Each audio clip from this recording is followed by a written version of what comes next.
today. So we're also on kind of a break, Otto. So some folks are here in this special room with us and some are having lunch and everybody's doing something different, but we're just about done. All right, Julie, does it say we're live on your screen? Yes, we are. We're good to go. All right. Cameras on, cameras off. Here's the how of inclusion. Julie, camera off for me for just a second. Okay, I am gonna explain where we've been. So we've been with a couple hundred amazing humans all morning, and we paused, and now we're moving on to the how of inclusion. So how do you make it work? So if you're with us this morning, we talked about what's inclusion, what does it look like, why do we need to be thinking about it, and now we're moving into the how of it, and we're also on Facebook Live. And I just spilled green tea all over my phone and me. Okay. Okay. I'm ready. I'm ready. All right. So one thing we know for sure is that you're teaching diverse humans. Whether we're talking about kids with Down syndrome, students who are neurodiverse, whether we're thinking about students with significant support needs or students without any identified disabilities, we're thinking about the diversity of all humans. And so we want to take diversity to a different level. So as you can tell, all day, we've been really thinking about disability diversity, right? And now we want you to think about the fact that all humans are diverse in all kinds of ways. So whether we're talking about sexual orientation, religion, socioeconomic status, gender, age, race, ethnicity, culture, all of it. So a lot of the strategies that we're talking about today are hitting on multiple identities as opposed to only disability. And I think we miss the mark quite a bit by seeing human beings through the lens of only disability. So the third how that we're going to be talking about is redesign structures. And so if you are part of a school system, we're going to jump into how to redesign structures. Okay, the first thing is the red dot. So I'm going to stop sharing my screen and share this story because it's my favorite. So imagine, because this really happened. So I was in Milwaukee, Wisconsin. Wait, Julie, wait. If anybody's heard the story before, you can help co-teach. Don't give away the storyline, but share any of your reactions in the chat because this is, it's an important story. Okay, so Julie, I'm getting my blanket and my tea. I'm ready for story time. Okay, but here's the question. If you haven't heard the red dot story, put that's me in the chat, just so I know that like, oh, this is new to you. Oh, wonderful. Okay. Okay, good. So I'm in Milwaukee, Wisconsin, and I'm presenting to 1,000 educators. In one of those back in the times when we used to get together in ballrooms, we were in a ballroom with circle tables. Prior to the presentation, I did something that was frankly evil and I loved every single second of it.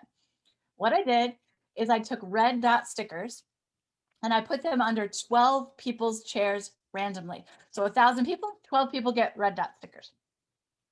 So then I start the presentation and I start talking and it's going really well. And I'm explaining that they're about to see the film, including Samuel, which is a great film. And I'm getting everybody prepped for the day. It's about 10:30. And I say this to them. I go, oh, I forgot to mention, I've spoken to your administrators and some of you kind of struggle with differentiation. The topic was differentiation. Some of you kind of struggle with differentiation and that's okay. It's okay to be different. And then I read him the rainbow fish story, which is about difference, right? I said, it's okay to be different, but if you're someone who struggles, you're going to go to the back of the room. If you're someone who struggles, there'll be a red dot under your chair. You're going to stand up and go to the back of the room where we've prepared some specific learning materials just for you. Kind of like a remedial differentiation task, okay? Because we want you later in the day to be really good at differentiation. So we've got to get you caught up and we're going to send you a way to do that. Because remember, you're below the average and your building principal has said you're kind of struggling. You're so low in differentiation. Yeah. And Julie knows this about you because of your red dot. That's right. So if you're someone, this is what I say in the room. If you're someone with a red dot, please stand and go to the back of the room where we're going to give you some extra supports. Now I'm going to pause the story and ask you to put Otto says that's me in Doug's corner. Exactly, Otto. I want you to put in the chat, what do you feel at that moment if you're an educator at this conference? So you look under and guess what you find on your chair? And what if you don't find something on your chair? What would you feel? So put your feelings. Horror, whoa. Beautiful. Humiliated, the island of misfit toys, Otto. Embarrassed, shame. Hope you don't get a red dot. I feel terrible. Yeah. Okay, good. So notice all of these feelings that come up for these. You're just imagining you're there. So in the real day that happens, everyone looks under their chair. Most people look super relieved. They don't have a red dot. 12 people's eyes are as big as saucers. And they're just like, what? And I said, that's okay. If you have a red dot, go to the back, no problem. I read the rainbow fish. It's okay to be different. Go, right? So I hope you understand. We're saying it's okay to be different, but just not too different. If you're too different, you go over there. Okay. And so off they go. Now I count them as they leave. Did I tell you how many red dot stickers there were? Do you remember? Put it in the I don't know chat. if I How said many it. people had a red dot? Wow. Good memories, everybody. So I count the people headed out the door, and only 11 people are headed out the door. Someone is not sharing that they have a sticker under their chair. So I luckily remembered that this woman right by me has a sticker under her chair and she's pretending she doesn't. So I have an old fashioned microphone. Oh, I have a microphone here. So I go, ma'am, there's a dot under your chair. And then I go like this to her and she goes, no, there's not. And then I'm acting out both parts. I love to act. And then I said, yes, there's a sticker under your chair. And then she goes, there is not. So I climb under her chair and find the red dot and I say, I found it. You have a red dot. Go back to the back of the room. This moment was my single happiest moment of my life because here's what happened. She did something that was so fabulous. She was non-compliant, Amy. Yes, she was. She did something so fabulous. She goes like this. Boom. Rolls her eyes, stomps her foot, and walks to the back of the room and like spills everybody's beverages all the way there. We call that a behavior risk. Yeah.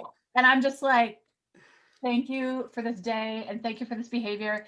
So she has a full adult tantrum all the way to the back of the room. And I'm just like, it cannot get any better than this. So off she goes. She has to do the remedial differentiation work. Okay. So you know what that's going to look like. Remedial differentiation work is going to be flashcards, of course. We got to memorize those flashcards. This is all said with a wink. I hope if you don't get my sense of humor yet, you'll get it. It's got to be laminated, obviously, right? Anything worth doing is laminated in special ed. And so they're going to work on that stuff over there. And luckily, there's a screen between them and the rest of the room. The rest of the room is seeing the movie called Including Samuel. All right. And so they're all watching the film. My 12 remedial support folks are in the back doing their work. And I'll just tell you more about the packet I created. Page 1 of the packet for these educators in the room is color the picture of Carol Ann Tomlinson.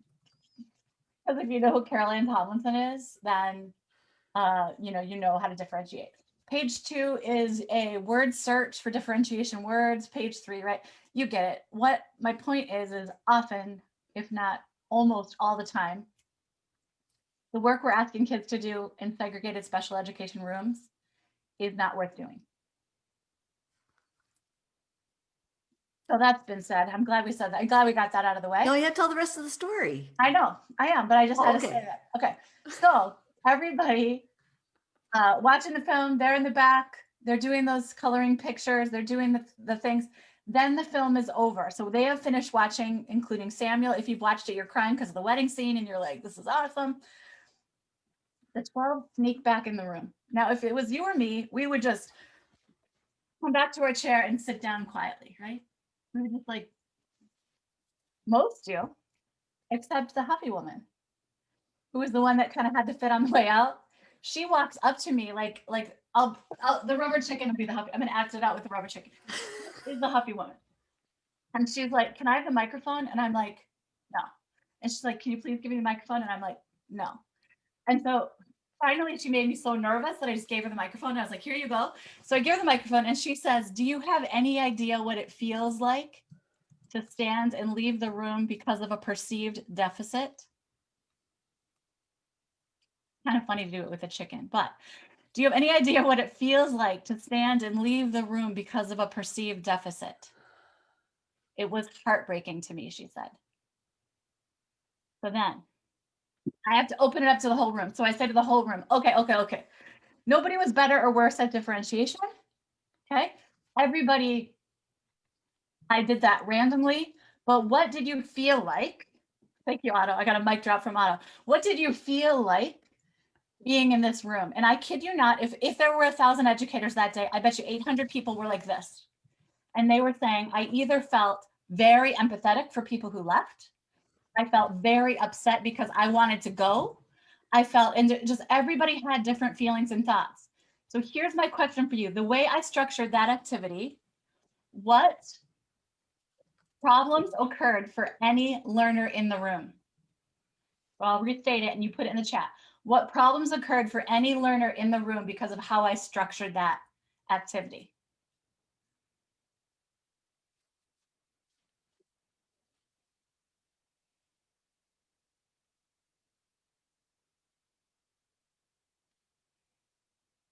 No choice. I just said, you have a problem, come with me. Cause anxiety for Alameda. Distractions. Oh, if you don't think everyone was watching that Huffy woman walk through that room, every eye was on her like, what? Evaluated, judged, stressed. I outed her. Yes, Sandy. Hey, Sandy, I didn't see you here. That's awesome. Labeled everyone as a problem. I'm different. I'm stuck. I'm broken soul. So Otto is sharing this, and Otto is someone who has struggled to be included his whole life.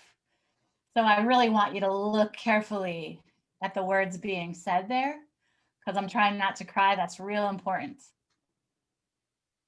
I'm different. I suck. I'm a broken soul. That's what is felt when we remove and remediate. Okay. The evaluation of people who had to leave. There was something else someone said once that just like was awesome. I was in a big ballroom telling the story and someone said, you know what else you did? Is you taught human beings in the room that it's okay to separate by deficit. And I was like, right. That's another thing I did is I taught everyone in the room that it's absolutely fine to separate human beings by deficit or by challenge. And I am looked up to in this room, maybe, you know. Oh yeah, Teresa said fight or flight response. So thank you. We've been talking a lot about fight, flight, freeze, or faint responses in kids. And I've got to tell you, Kristie is the one who's taught me about those 4 responses in kids. Fight or flight, we usually know and understand. Freeze or faint, we don't usually. But freeze is something that's fascinating to me because we've got all these kids that look like this. That's the freeze response. Right? When it looks like we're not getting to someone and you're not sure what's coming or going, that can be the freeze response. Okay, so the rest of the day, what happened is I have to tell everyone in the room that no one was actually better or worse at differentiation than anyone else. But wow, was it fascinating to watch what happened in that room. In fact, I went to lunch that day and the Huffy woman was sitting by herself at lunch. So even though it was a simulation, that woman was seated by herself and no one was sitting by her, probably because of her behavior. So I had to sit with her. So I said, oh my gosh, I'm sorry that I'm so sorry that this happened. And I'm sorry that I embarrassed you. I'm sorry. And she said, do you know why I didn't tell you there was a sticker? And I said, why? And she said, because I wanted to see the movie, including Samuel, so bad. And I was like, oh, and then I was reminded of this kid in the volcano. So I was recently in a school system and someone came in the room with me and they had basically just exploded the volcanoes and the kids were out for speech and language and the kid falls to the floor bawling. And I thought, we can do things differently, everybody. We don't need to remove children to get what they need. We have to figure out how to give kids what they need, where they are, so they have access to general education all day long. Okay. Oh, Otto said almost 1,000 people stood by and let it happen. I want to let that sink in, Otto, because when I tell the red dot story, everyone goes like this. Yeah, that happens in our school system. Mhm. And we do that. And what Otto's causing me to think is we're all being complicit in remove and segregate system. I know some of you are not being complicit. I know some of you in this room are fighting like your life depends on it. But I want you to think about that. Okay, that's the red dot story. We know that when we remove and remediate, we cause problems for learners, big, big problems. And the red dot story is an example of those problems that are caused for learners. This is an example of an elementary classroom disrupted by pullout.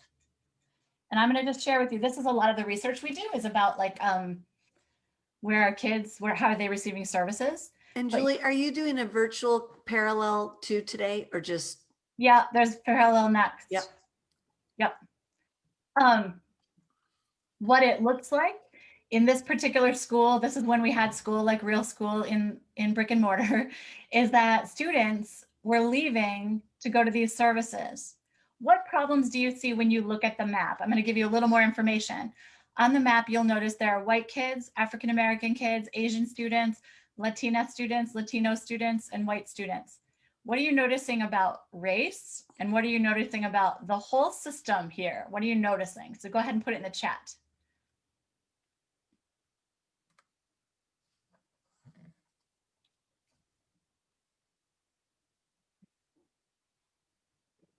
Kristie, I'm having a hard time seeing the chat. Is there anybody writing in the chat? Not yet. Okay. What are you noticing when you look at this? And it's okay if you're eating and not wanting to type. You can just tell your cat. So Melissa's just saying that more students who are Black, Indigenous, or of color, in particular, I'll paraphrase Melissa, Black students are being pulled out at a higher ratio. And it's very disproportional, as Megan says. And Beth knows a lot about this as well, that not only are students who are Black being pulled out more for special ed, they're also being pushed out more often in terms of exclusion, restraint, and so forth. So we have this big context that we're working within where race is now playing, not just ability. That's right. So this is how we often draw for schools. What are you actually doing? So it looks like on an individual IEP, oh, okay, my kid gets speech and language OT and special ed services for a bit of the day. That means there are 3 arrows going on. That means that kid is leaving, just like the Huffy woman, 3 times a day. That means a lot of things. Did anyone notice this kid? Can you see my arrow, Kristie? Yep, you're good. Okay. This kid right here, he goes to 4 services. So a lot of you on this in this particular class have kids who go to many services. We did the math. Yeah, Angie says my kid who hates transitions. And so first question I said to this classroom teacher is, what do you notice when you look at this map? And she says, no wonder I drink so much, is literally what she said. Her second point is, oh my gosh, this kid here struggles the most with transition. And we give him the most transitions. And then you think back to the Huffy woman or the volcano or any other example we've given. When we remove humans, not by choice, because of something they're bad at, that is the least motivating way to educate them. And it is the most common way to educate our students with disabilities. So the number 3, I think, way that we were talking about today is we have to rethink pullout altogether.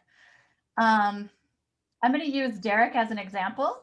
So really quickly, Derek is a 4th grade student. This is what it said on his IEP. So thinking back to the Winnie the Pooh categories that we talked about, it says he has significant behavioral and intellectual disabilities, cannot benefit from general education, autistic, truancy issues, low self-esteem, continual outbreaks in class, often crying, right?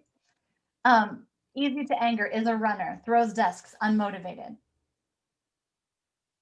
What do you notice about these descriptors on this kid's IEP, which, remember how I said you could use blue color to highlight the deficits? This is all deficit based.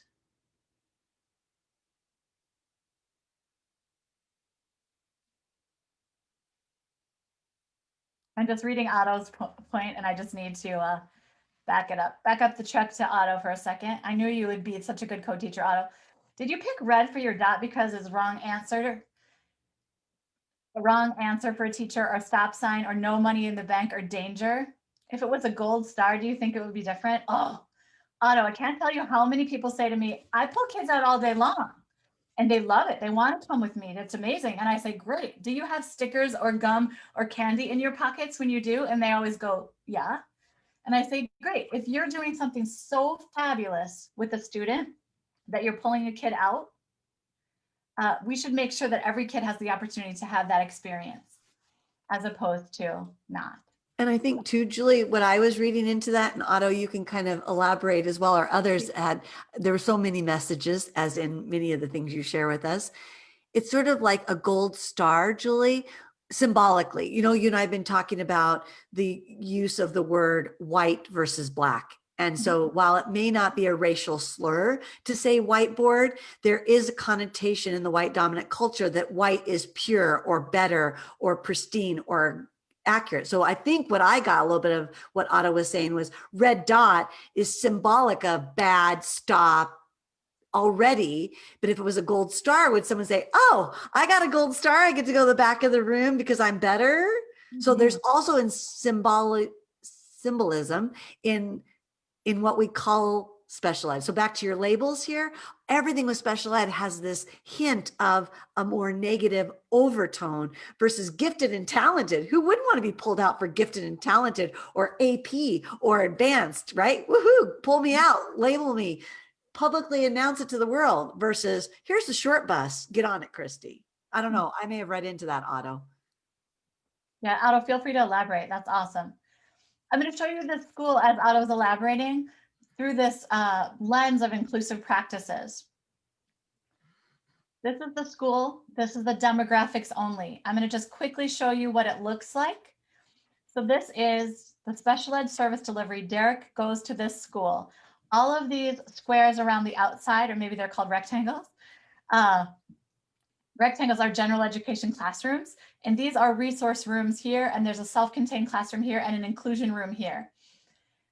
All of these arrows mean kids are being pulled out to go to these particular classrooms. Now, in virtual, it would look the same, except these would be different Zoom rooms, right? So kids with disabilities are being pulled out.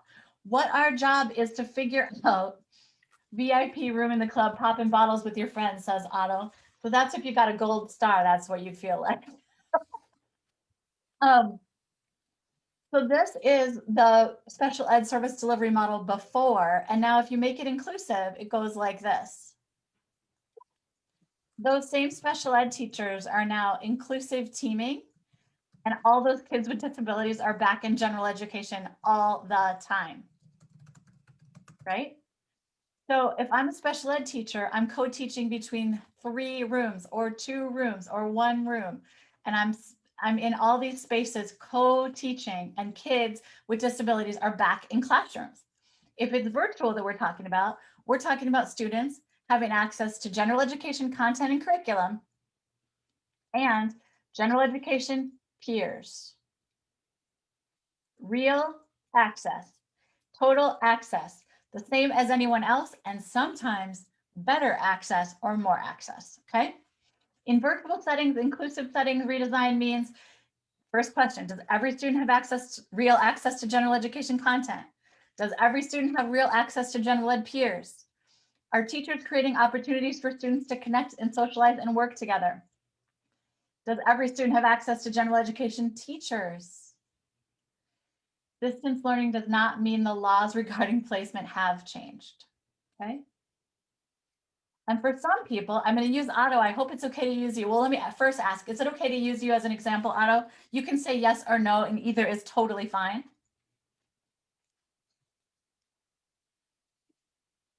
An example of what? As an amazing human? Then yes. If not, then no. Well, I'm just going to talk about what might be necessary to give Otto access to a high school class for a second. So you can say yes or no to that, Otto, either way.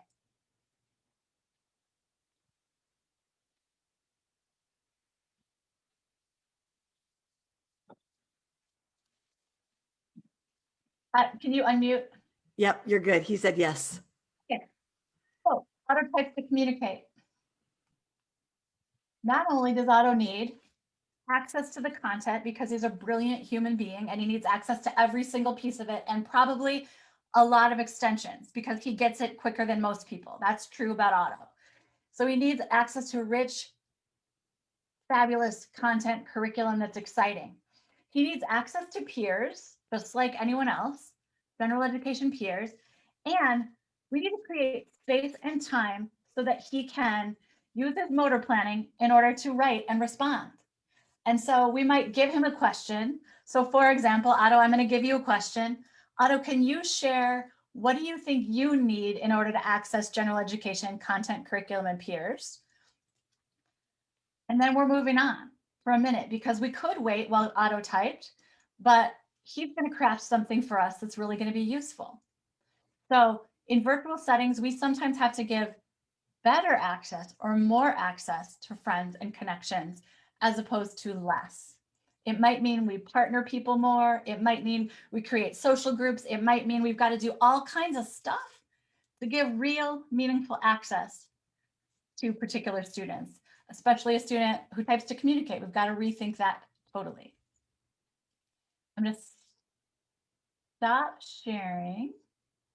And I'd love to hear what anyone else is saying. So Otto's finishing his response. What's anyone else thinking at this moment?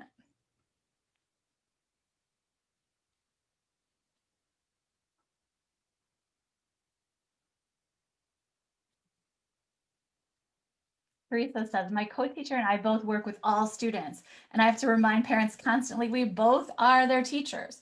So we're often working in a system where parents haven't gone or attended a system like this. How do you respond to therapists or teachers who don't feel their sessions are as effective in general education settings? Maggie, we have a whole video for you on this at the bottom of the pink row called Inclusive Education for Related Service Providers. And so that is like, we answered that question really fully.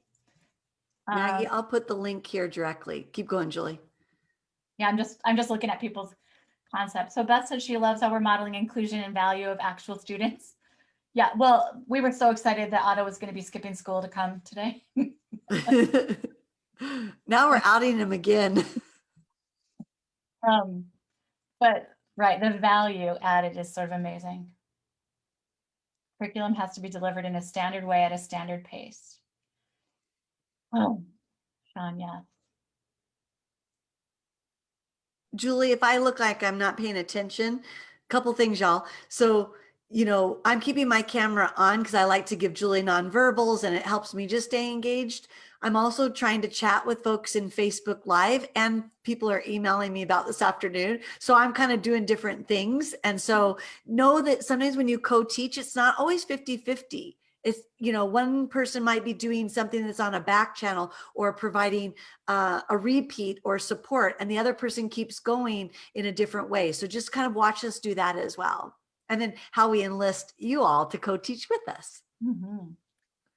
Otto says, it's helpful to have a syllabus so I can be prepared ahead of class setting.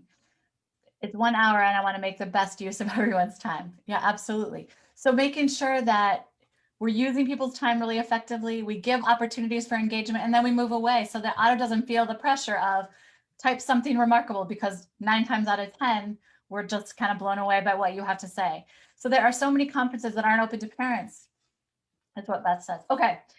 And so our preference is to have conferences where parents and educators and people with disabilities are all together talking about and working on these particular issues. It's beautiful. Okay, I'm going to share my screen again. And I think we're just about, I'm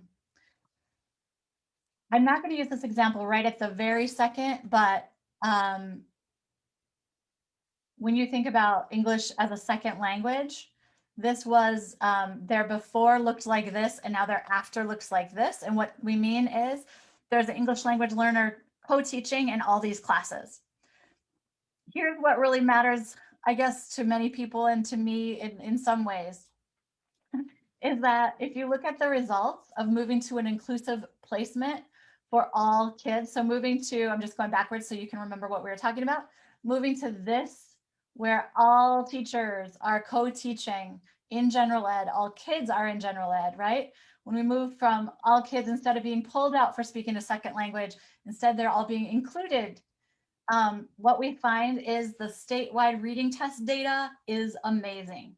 I'm not going to read it to you, but you can take a quick peek.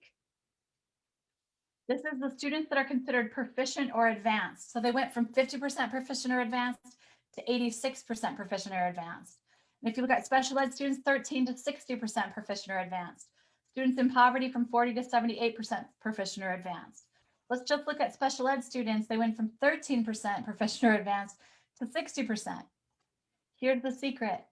Give children access to general education content, curriculum, and peers. And then guess what? They're going to learn the general education content and they're going to become friends with peers. It's a secret. And we've got, that's the same true for the reading, language arts, math, science, and social studies. We see huge, huge, huge gains when we change school structures. And now let's talk about Derek. He was in 4th grade and it said all sorts of negative stuff about him on his IEP. Here's literally what it says on his 5th grade IEP. Inclusive education. He sits in the car early for school, does not want to be late. He hasn't missed a day of 5th grade. He's eager, delightful, insightful, participatory, funny. He's made many friends. He's a leader. He's a stellar community member. And in February of his 5th grade year, he was actually exited from special education. He was an honor roll student in middle school and continues to be an honor roll student in high school. And recently talking to Derek about a month ago, he said he loves distance learning because he can do all kinds of things that he wasn't allowed to do during school, like eat and take naps when I need. He has such a fascinating list of ideas that he really wished he could do more of so that he could be a better learner. Kristie, the number 4 how is all going to be on your dashboard. It's a handout in the differentiation. So on the dashboard, there's going to be a place where we've got this thing called differentiation PDF. On that PDF is a curricular adaptation decision-making model. And it's how do you decide how and when to adapt something for a kid? I'm just going to go kind of quickly so you get this. So families, if you're here, the first thing is, can the student do the activity without modification? Often the answer is yes. Can they achieve the same outcomes? Maybe, yes. Then the next question, can their participation be increased by changing the instructional arrangement? So if we move to a cooperative group, small group, peer partners, or cross-age tutors, could we increase engagement for the student and all students?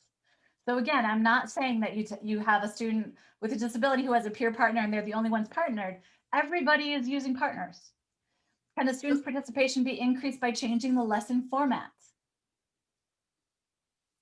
So can we change it to activity-based, experiential, group investigation, right? Can the student's participation be increased by changing the delivery of this instruction?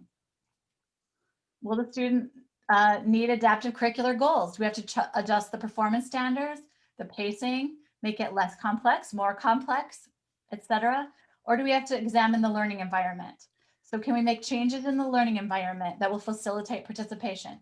For many of our learners, it's as simple as stand or sit, camera on, camera off, inside or outside. You can listen, but you don't need to be in the room.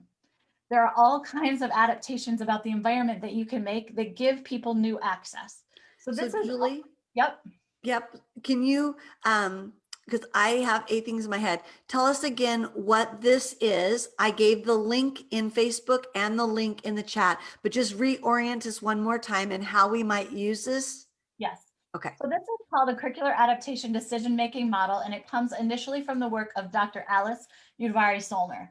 And she's a good friend of mine, an incredible inclusion zealot and companion in this work. She was my teacher, and she has explained to us that these are the questions to ask when you're deciding how to make adaptations for any lesson or any unit of any child of any age. So virtually, hybrid, in person, Down syndrome is an attribute, gifted and talented is an attribute, a 4-year-old, a 14-year-old, a 44-year-old. This is a good place for us to all get on the same page. Yeah. Okay. And so now you have the handout, and it's in the middle of a handout packet. But this morning I thought I have to make sure you see the decision-making model because I love it. So that's the number 4 how. And the last how we want to talk about today is choice. And so I'm going to ask you to pause again. There's some really good things in the chat. Yep. Go ahead. Okay. So I get to interrupt her because I like to boss her around. So let's stop sharing your screen for just a minute, Julie, so you can see the chat. I want you to help us a little bit. First, we've got a couple questions toward the end, but I'm going to say your name. And Kaylee, you're going to have to help me. Calliope, say it for me, will you? Calliope. Calliope. Okay, Calliope. Thank you, Calliope. Calliope, I wanted to, Julie and I to acknowledge your post as well, if you don't mind. And then, Julie, there's a couple questions below that you can either say we're going to get to or how we're going to come back to them. But if you'll start there with Calliope's, that would be great. So Calliope, I'm looking for your question. I'm scrolling up, right? Yeah, Calliope, would you like to say it? Well, teacher, I had not realized that I was part of the problem by pulling my students out to work on reading math skills. This is just my first year teaching. I feel that I'm doing so much learning, just seeing how truly segregated special ed really is, even in a school that has valued inclusive teaching. Calliope, first of all, your bravery, just thank you, right? Thank you for first starting to say, I didn't see this. Second of all, today is the day you're learning something new. So tomorrow you can do something different. Third of all, the system of special education creates separation and segregation unless you are incredibly focused on making it not create that separation and segregation. So for some of us, it's hard to hear this. If you did see the circle makers video at the beginning, it's hard to hear this because some of us are like, I'm a line maker, right? I'm doing this. And so the answer to the first, I want to say thank you. And second, I want to say we can change things up quickly. So we don't have to segregate kids to give them what they need. What we can do is support them right where they are, giving them what they need. A lot of people go, oh, so like to a side table? Nope, not to a side table. Or they say, oh, I just sit next to the kid and then I give, nope. What we do is, and we take all the kids' goals and the general education curriculum, and we figure out where is it best to meet those goals. So let's imagine you're working on two-way communication. Then you say, we could do two-way communication in reading, in math, online, or not. We can do it in all sorts of ways, but we just take the goals and make them fit into the context of the curriculum. If you're brand new, so Calliope, the green educator's handbook, I'm just looking around for it. This, I don't have it in front of me. I've written a book called The Educator's Handbook for Inclusive Practices. I'll put a link to it in the chat. It's just full of the how-tos. So I would start there, like how to do this work is all listed out in there. But thank you for saying that. And thanks for pointing that out, Kristie. And there's a couple questions further down. Can you give me more support to that? She says, I have 2 questions. Sorry, I was getting, you might be unmute yourself and get me faster there. Thank you, Beth, for your comments as well. Amy, I'm going to come back to yours. Maggie has 2 questions for us. How do you respond to teachers, therapists, and administrators who say they think that my daughter will make more progress in a one-to-one than general ed classroom? That's question number 1. Okay, more progress in one-to-one than general ed. The research in this area is more clear than anywhere else. When we move kids out of general ed, they do less well. They do less well. What we do is we go slower. We keep the curriculum too low. We don't give them access to really interesting thoughts and ideas. So first, I want to say the research does not bear that out. Segregated classrooms create an experience for students to not be able to thrive as much as they should and want to. So that's the first thing. How do you convince them of it? I don't know. I've done it for 25 years and I'm still working on it, Maggie. We are short of shouting it from the rooftops, which is my next move. we've got videos, we've got books, we've got research, we've got articles, we've got everything we can think of. And it's going to take a village. It's going to take all of us to say that we're not okay with it. And here's why. And here's how. So remember the line makers, circle makers video. It's also, how do you take a line maker and say to them, I know this is what you think is best, but we really want to try it in this way. There's an article that I wrote called Achieving Inclusion. It is for parents, and that might be a good starting place. It's kind of like the step-by-step guide to getting your kid included. So I don't know. Julie, do you have easy access to your cycle of change? Yeah. I think this will also help Maggie and others that are trying to change the heart set, mindset, and skill set. Thank you. And then Maggie, I'm going to put the link. It's also on your dashboard to all of Julie's articles that should include the one she just mentioned, which was which one, Julie? It's called Achieving Inclusion. I got it. I wrote it with and it's not linking. So I'm going to fix that, Maggie. It's called Achieving Inclusion, and I'll make sure that link gets fixed and put on the dashboard. Okay. Otto, this is making me think of the caterpillar in the middle, that thing that you explained. Oh my gosh, you got to tell that story, Otto. If you want to. And so here's the thing. This is the change process. So every human that goes through any change at all. So I'm just going to take, because it's really common, I'm going to just take a speech language pathologist. Sorry, we've already picked on speech language pathologists twice, but the training for speech language pathology is a medical model, very, very medical model. And so often, so some people hear about inclusive speech and language and they're like, I'm in, let's go, let's do it tomorrow. And they're amazing. And other people say, but wait, I don't know. There's fear, there's loss, there's doubt, there's discomfort. And then we get to the danger zone. So we take school systems and help them become inclusive, and all the adults have all these responses to it. The danger zone means people are likely to give up and not move towards more inclusive practices.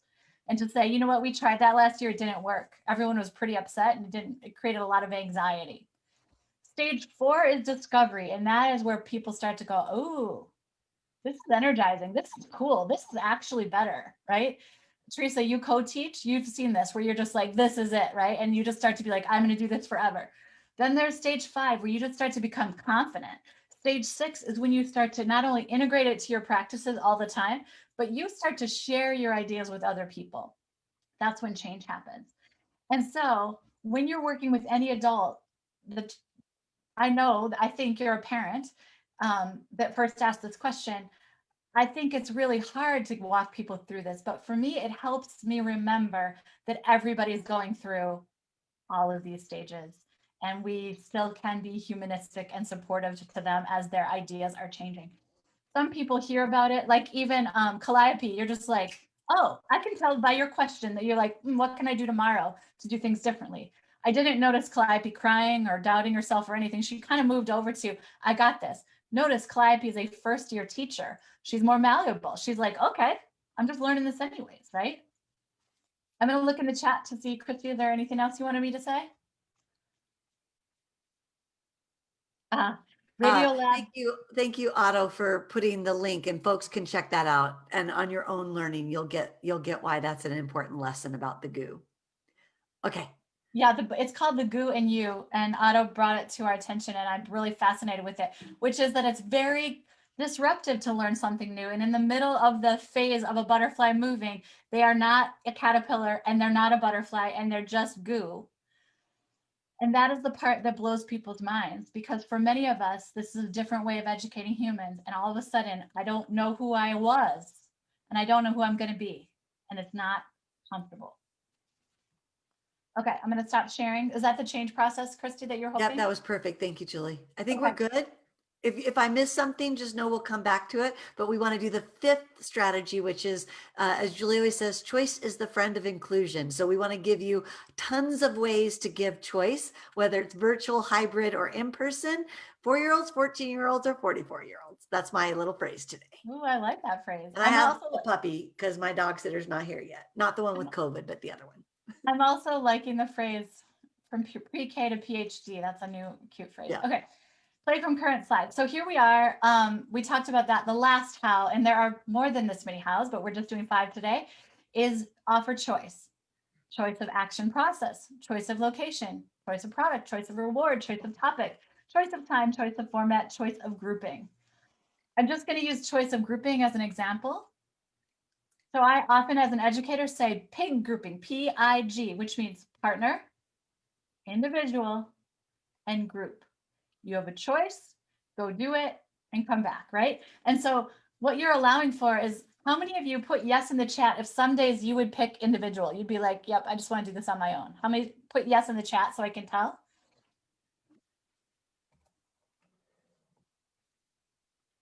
And how many of you would likely pick, yeah, so lots of people would pick individual. How many of you would sometimes likely pick partner? Sometimes. Depends on the partner. That's right. It depends who is there. Yeah. And then groups. So you have options. We're just going to share a choice of output, choice of input, and a few other things. Choice of output. The day that I should have gotten Teacher of the Year was the day that I went up to, his name is Adam. He's a student that I worked with, and he was a reluctant writer.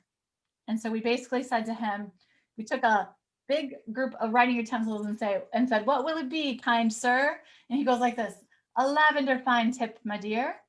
And the kids started to write for the first time. And I was like, that's it? We just needed a lavender fine tip marker? Like what? And it was just simply what he later typed to me. He's a person who types to communicate to. He later typed to us, the scratch of a pencil on paper is a wound to my soul, is what he wrote. And I was just like, oh, and we've been just pencil, paper, with a lavender fine tip, no problemo. So work with friends alone, change your materials, change your supports, cameras on, cameras off, out loud or in the chat. So I love the option of having kids be able to yell their answers, but muted. Whisper their answers, muted or not, right? All sorts of choices about how you want to respond. Type it, whisper it, share it, tell it to your cat, all those kinds of things. Kristie, you want to talk about these? I don't know if you're still back channeling, or do you want to do this? Okay. Okay. I can get it started. Yeah, thanks. So the one I keep telling Julie that I'm going to get if I'm not on Zoom nonstop, yep, that's the one. I totally think a desk hammock would be like the best thing ever. Right, Shelley? Like that would be like I'd go to work every day. But really, y'all, this is just so important that, especially since we're connected to our screens so much right now, at least let our bodies be comfortable in front of the screens. Really think about, some people, to lay down would be the most painful position because it's just on their lower back. They may not get back up again. Other people, like even when I do yoga with my husband, he loves to sit in what's called hero's pose or on his knees. Other people, that would be the worst way to sit. So standing, sometimes great, sometimes it does hurt your lower back. So what we really want is that people to think about, where is their body, which plane are they in? And unfortunately, like one of my little friends from Iowa that had Down syndrome as an attribute, a little 3-year-old, he couldn't sit crisscross applesauce to save his soul. Like his little legs just would not go in that form. And yet he would W sit like nobody's business. You know who I mean, right, y'all? And people are like, no, don't W sit. You'll just, but that's his comfortable way of sitting. So everybody would reposition him, sit crisscross. Just right now, wherever you are, try to sit crisscross applesauce. That's on the floor with your legs bent in some way or in your chair. Can you even do it? And then I want you to stay there for the rest of the time we're together. And if you move, I'm going to come back behind you and I'm going to take you out of your preferred seating and put you back into crisscross applesauce.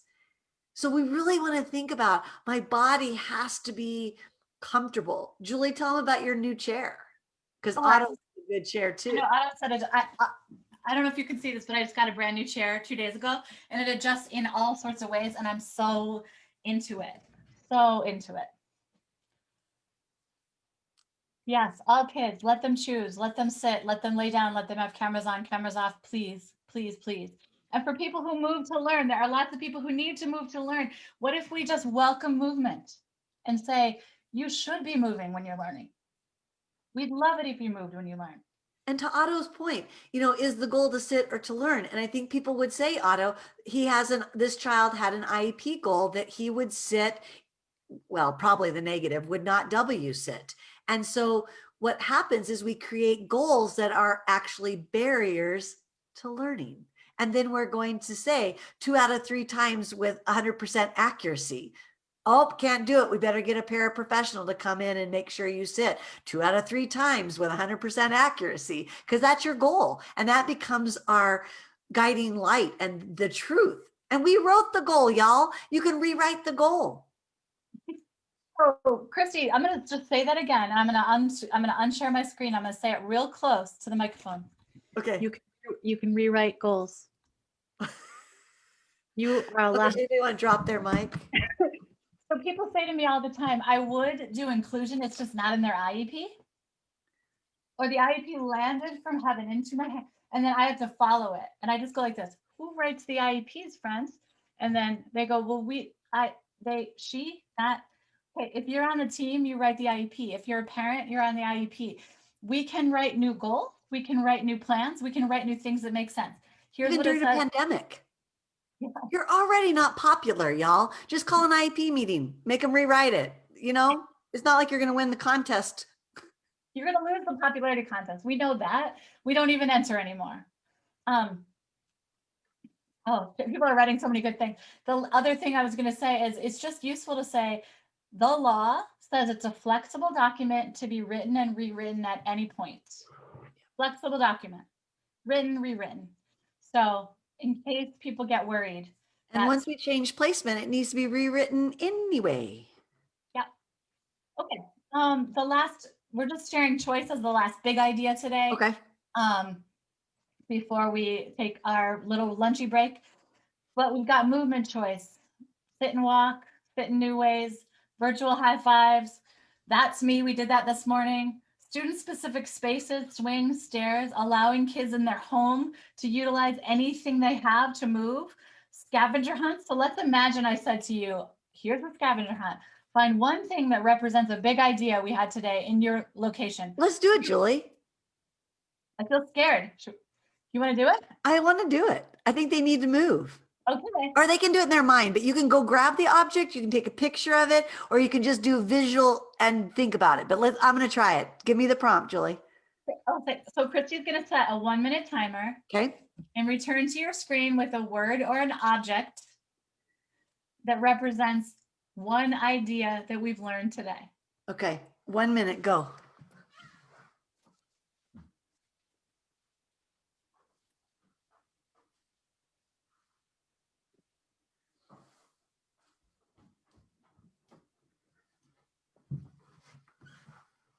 Y'all didn't go anywhere. You're just visualizing. Gotcha. Okay. You still have 40 seconds. I see it, Sean. You're like, I'm tethered to my computer. I couldn't possibly leave. This is my whole world right now. No worries. No worries. Okay. People got books, food. Yeah. All right. We got 20 more seconds and then we're going to show and share. So excited. This was way more fun than I thought. I love a game.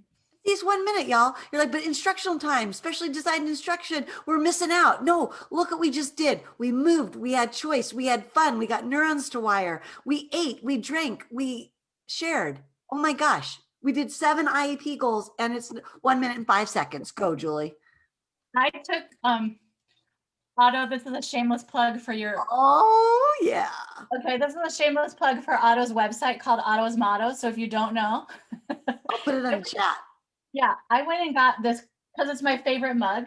And it says inclusion, my type of place. And then it's got a keyboard on the back, www.ottosmottos.com.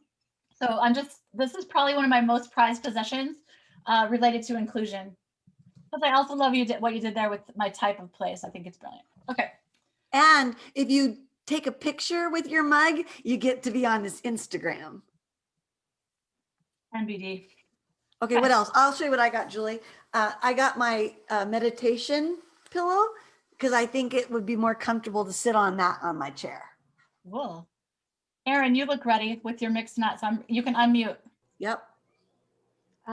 Yes, I have deluxe mixed nuts, and I'm still thinking about what exactly the bag is included in the bag and who all of the different mixed nuts are and which ones I like and don't like better than others. And I think there's just a lot of metaphors that could go here. And it's deluxe, so. All the positive. All right, Amy, what do you have there? Do you have something or is it just in your backdrop? Oh, it's just your refrigerator. No. I have crayons versus chalkboard for choice. Ah, good, good. Anybody else want to unmute or yeah, Namita? Yeah, all these different colors. No wonder you and Julie are friends. Yes, Look at you. I'm also using this as a metaphor because I think every color is unique, just as we all are. And every color has its own, beauty to it. And we really need to be able to figure out how to unlock each one of them. This is what I'm getting from today's learning. Thank you. Anyone else want to share? Just jump in. John, you want to share? Go ahead. Yeah, I brought sunglasses just because I like to take walks with my students outside Yeah. a lot, and just a change of an environment can be really calming for them. Love So that. make sure to get outside and take those mask breaks and be safe. Love it. Love it. Yeah, Sean? I have Jonathan Mooney's The Short Bus, which I'm a Journey Beyond Normal, which I'm reading right now. And his Normal Sucks book has changed my lexicon and Yes. trying to get away from that false or illusory concept of normal. I'll put his link in there. Thank you, Sean. I have my flexible seating ball chair that I was trying to show for the camera. Yes. Beautiful. Nice, nice, Miriam. Yeah. Works for me. So don't feel pressure, but anyone else want to share?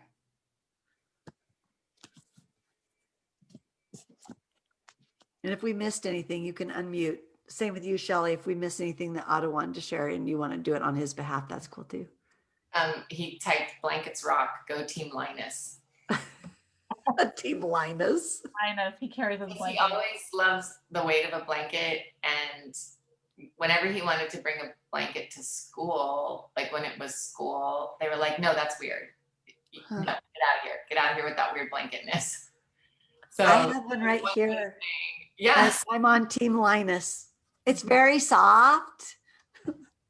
But so, right, just think about that. That's a comfort item that Otto's like, this really helps me learn. As like, there are no blankets in school because it is not typical. And in reality, most kids would prefer to choose a blanket sometimes, given the option. Most teachers might like one too. Beautiful. Right, Amy? Yeah. Okay.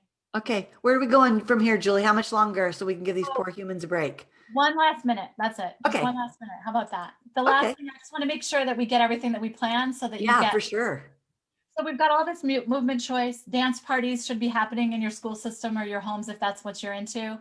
And then lastly, we wanted you to see I'm Afraid There's Been a Mistake, which is a story about a student that we worked with that came to work in an inclusive classroom. That video is on your dashboard. It's called I'm Afraid There's Been a Mistake. It's also on PBS. We wanted to make sure you saw the change cycle, and I'll probably start later with that. And we're going to do giveaways when we come back. That's it. So, yeah, so the giveaways, you can look right now in case you're going to want to have a giveaway, but the bottom row of books are books that I've written about inclusion. So there's co-teaching, there's the new behavior to belonging, the Too Much Unicorn is a book that I really am into, and then all the different handbooks. And then Kristie, you want to talk about, because yours are really fabulous. You're on mute. Yep. These are just some online resources, some courses about how to help the brain from flipping our lids. So Beth is just sharing about how her brain froze. We talked about that fight or flight, freeze or faint. And so we've got a whole course on how to teach before the peak, before we flip our lids, how to calm the chaos at home for kids who might be struggling with some behaviors that challenge us. There's a workbook that's an adult coloring printable book, some how to address the big ideas in early learning versus silly arbitrary IEP goals, and then how to calm the chaos in the classroom. So just some online resources other than books. Yeah. Okay. I just wanted you to know that there's a giveaway coming, so you're going to want to be ready with what you want to pick. So we have what, 40 minutes till we come again? 30 minutes? Yeah. Oh, and Angie's already got her Circle Makers book. yay, Angie. Yeah. All we right. have- So if you want to jump off now, y'all, you can. I'm going to stop the recording. I'm going to stop Facebook Live. Oh, Otto's got his too. If you want to stay and ask a question or two, but then I'm going to make